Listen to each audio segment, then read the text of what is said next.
ও সে দেখে প্রেম আমার মুহাম্মাদের নামের ধিয়ান হৃদয়ে যার রয়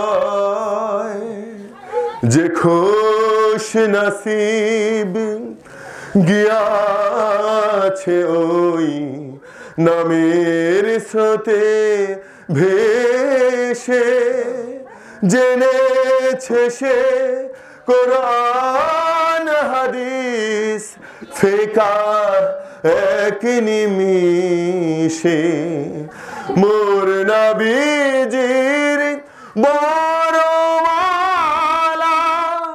করেছে যার হৃদয় আলা বেহেশতের সে আশ রাখে না বেহেশতের সে আশ রাখে না নাই দোজকের ভয় ও তার নাই দোজকের ভয় আমার মুহাম্মাদের নামের ধিয়ান হৃদয়ে যার রয় আল্লাহ আল্লাহ আল্লাহ লা ইলাহা ইল্লাহু আমার আল্লাহ আল্লাহ আল্লাহ লা ইলাহা ইল্লাহু ইয়াসিন তাহা কমলি ওয়ালা কুরআন কি তাফসীর হাজির নাজির শাহিদ কাসিম আয়া সিরাজুম মুনীর নবীজি আল্লাহ আল্লাহু লা ইলাহা ইল্লাহু আমার আল্লাহ আল্লাহ আল্লাহু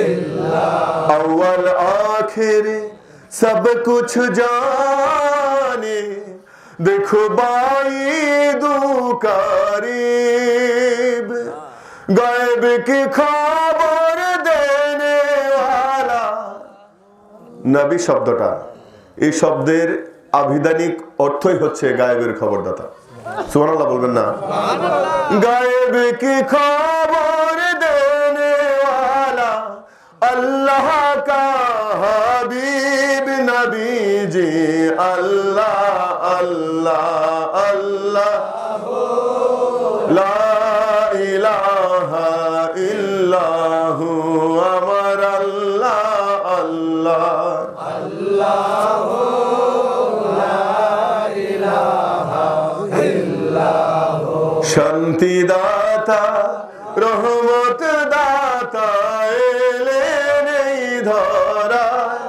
আসুন সবাই দাঁড়াইয়া সালাম জানাই নবীজি আল্লাহ আল্লাহ আল্লাহ লা ইলাহা ইল্লাহু আমার আল্লাহ আল্লাহ আল্লাহ লা ইলাহা ইল্লাল্লাহ नबी सलाम अलैका या रसूल सलाम अलैका या हबीब सलाम अलैका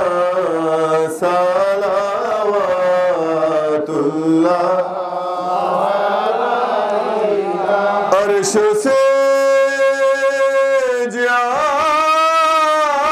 ज़्यादा मर्तबा अला रोज़ाए रसूलुल्लाह का उसी रोज़ाए अनवर पे गुलामों की लाखों सलाम मुस्तफा जाने रहमत पे लाखों सलाम शम्ए बज में हिदायत पे लाखों सलाम मुर्शिदी सईदी सरदारे औलिया जिंदा पीरो गौसुल आजम के बेला काबा दयाल बाबा शाह शंभु गंजी एनायत पुरी खुसरू बाबा मुदर में जो बाबा शेजू बाबा दयाल मुर्शिद पुरी सुजा बाबा मुदरोली कबला शाहन शाहे बेलायत पेला खो सलाम मुस्तफा जाने लाखों सलाम शम्ए हिदायत पे कदरिया कलंदारिया सुहरर दिया चिश्तिया नक्शबंद मुजादे दिया शाहन शाहे इमामत तरीकत पे लाखों सलाम मुस्तफा जाने रहमत पे लाखों सलाम शम्ए हिदायत पे लाखों सलाम सईदा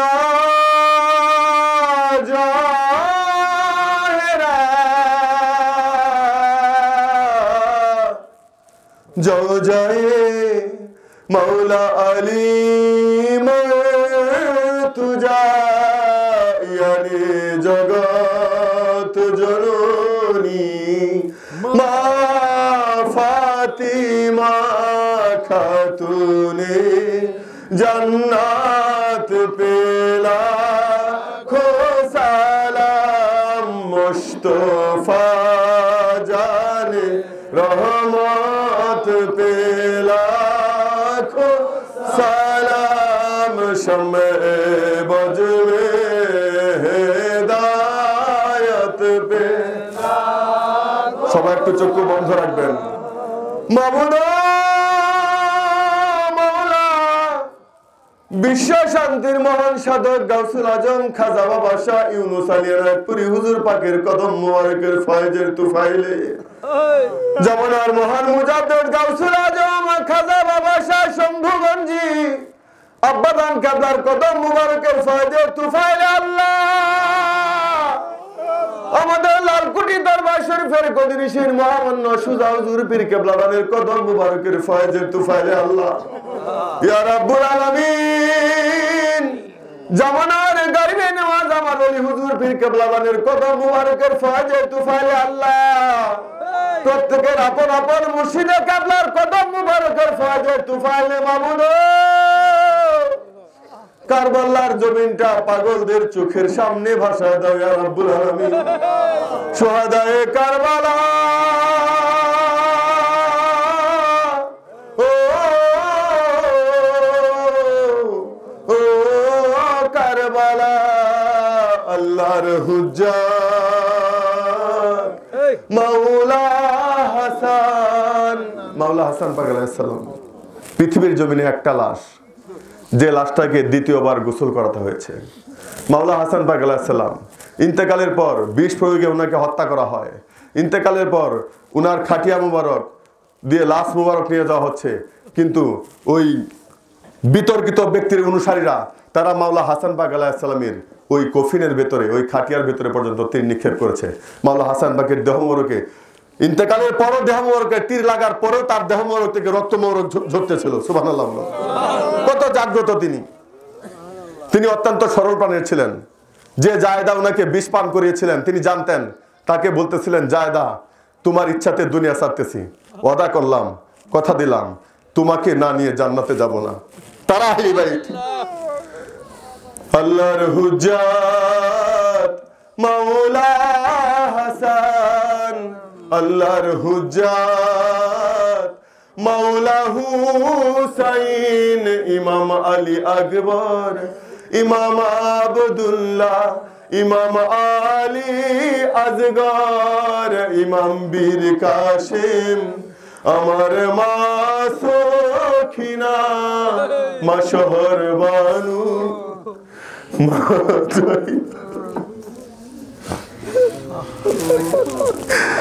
ইমাম জাইনাল আবেদিন, মুসলিম বিল আকিল, গাজী আব্বাস আলমদার। উনার সম্পর্কে আমরা অনেকেই জানি না। মা খাতুনে জান্নাত ফাতিমাতুজ জোহরা সালামুল্লাহি আলাইহা ইন্তেকালের পূর্ব মুহূর্তে ৩রা রমজান, ২রা রমজান দিবাগত রাত্রিতে মাওলা আলী আলাইহিস সালামের কাছে ৩টা ওসিয়ত করেছিলেন। একটা ওসিয়ত হচ্ছে, আমার ইন্তেকালের পর আমাকে লোকজনদেরকে না জানিয়ে রাত্রের ভিতরে আমাকে দাফন করবেন। দ্বিতীয়ত হচ্ছে, আমার ইন্তেকালের পর আপনি আবার শাদী করবেন। তৃতীয়ত হচ্ছে, সপ্তাহে কোনো একটা দিন হলেও আমার হাসান এবং হুসাইনকে নিয়ে একই বিছানায় তাদেরকে জড়িয়ে ধরে একটু ঘুমাবেন। এই ৩টা ওসিয়ত, এই ৩টা ওসিয়তের ভিতরে পরবর্তীতে বিবাহ করার জন্য মা খাতুনে জান্নাতের যে নির্দেশ ছিল, ওইখান থেকে যিনি যার গর্ভমুবারক থেকে দুনিয়া থেকে আসেন তিনি হচ্ছেন হযরত গাজী আব্বাস আলমদার হুজুর পাক, যিনি তার জীবনে কোন একটা যুদ্ধের ভিতরে পরাজিত হন নাই। ওই ফুরাতে নদীতে মশক নিয়ে পানি আনতে গিয়েছিলেন, আন্দাজ পর বৃষ্টির মতো চতুর্দিক থেকে গাজী আব্বাস আলমদার হুজুর পাককে তীর নিক্ষেপ করা হয়েছিল। তার এক হাত কেটে দেওয়া ছিল, অন্য হাতে মশক ধরেছেন, অন্য হাত কেটে দেওয়া হয়েছিল। তার মুখ দ্বারা তিনি মশক ধরেছেন, ঠোঁট মুবারকে তীর নিক্ষেপ করেছেন, মাথা মুবারকের মধ্যে আঘাত করেছেন, চোখগুলো রক্তে ঢেকে দেওয়া হয়েছে। তিনি মাওলা হুসাইন পাক আলাইহিস সালামের কাছে গিয়ে বেহুশ হয়ে পড়ে যান। তিনি ডাকতেছেন, ও মাওলা হুসাইন। মাওলা হুসাইন পাক বলেন, ভাই আব্বাস আলমদার, জীবনে একদিন তুমি আমাকে ভাই ডাকো নাই, আজকে আমার নির্দেশ তুমি আমাকে একবার ভাই ডাকো। তিনি বলতেছেন, ডাকতে পারি না, কারণ আপনার আম্মা আর আমার আম্মা এক নয়। আপনার আম্মা হচ্ছে 8টা বেহেশতের জান্নাতিনী মালিকা দু আলম, মা খাতুনে জান্নাত সালামুল্লাহি আলাইহা। মাওলা হুসাইন পাক বলেন, আব্বাস বিদায়ের বেলা আমি হুসাইনের অনুরোধ রাখো, একবার আমাকে ভাই বলে ডাকো। তিনি বলতেছেন, ভাই মাওলা হুসাইন, ভাই মাওলা হুসাইন, ভাই মাওলা হুসাইন। এবার তিনি গাজী আব্বাস আলমদার বলতেছেন, ভাই মাওলা হুসাইন, আমার সখিনাকে এদিকে কোথাও আছে, সখিনাকে আমার কাছে ডাকবেন না। তিনি বলতেছেন, সখিনা তো তোমার অত্যন্ত প্রিয়, তাকে ডাকতে কেন নিষেধ করতেছো? তিনি বলেন, সখিনা সারা জীবন আমি আব্বাস আলমদারের কাছে যা চেয়েছে আমি তা দিয়েছি, আজকে আমার সখিনা এসে যদি আমার কাছে পানি চায়,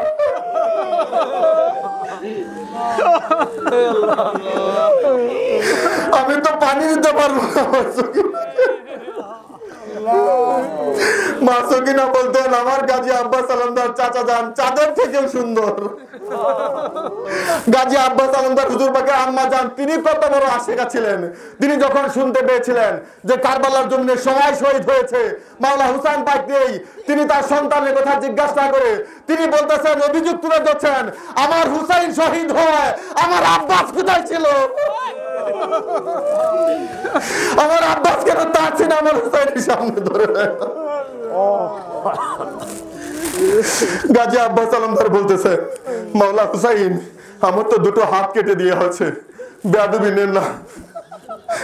আমার এই বিদায় লোকটা আপনাকে বড় দেখাচ্ছে, আমার চোখে রক্ত লেগে আছে, আমি রক্তগুলো সরাতে পারছি না, আমার চোখের রক্তগুলো একটু সরিয়ে দেন না মাওলা।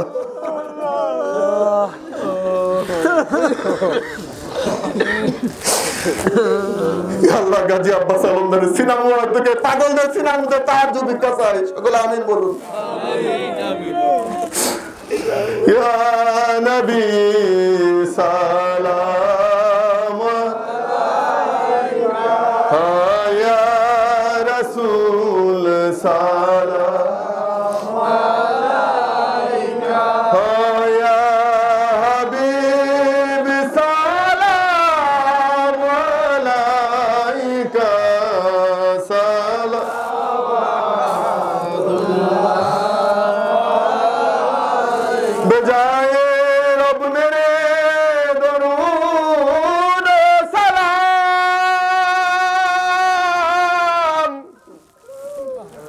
गुजीदा नबी पर अपनी मुदाम